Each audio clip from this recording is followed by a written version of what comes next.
in this video I'm going to show you a neat little trick to figure out who is actually following you on Twitch.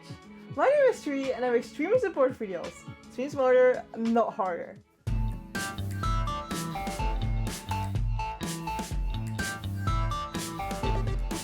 But before I begin, I stream every Tuesday and Friday, 8 PM Central European Time on twitch.tv/Tree. Follow me if you're there. So to figure this out, we need to go to twitch.tv. I'm on my profile right now, but you can be anywhere on Twitch. Then we go to the top right and click on your avatar, and then we go to Creator Dashboard. What we do here is we go to the left and click on Community, and then click on Follower List. This is where you can see all your followers. The sad thing about it is that it doesn't have a search function. What you could do technically is scroll all the way down until everything is loaded. For me that's gonna take a while because I've got 6,000 followers, but if you just have 100, it should be doable. And then use Ctrl F and then type a name.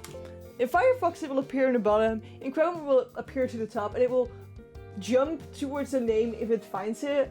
So that's a way to find a name in your follower list. But if you have a lot of followers, like over 1,000, I wouldn't be going to scroll through it anymore. It's just too much work.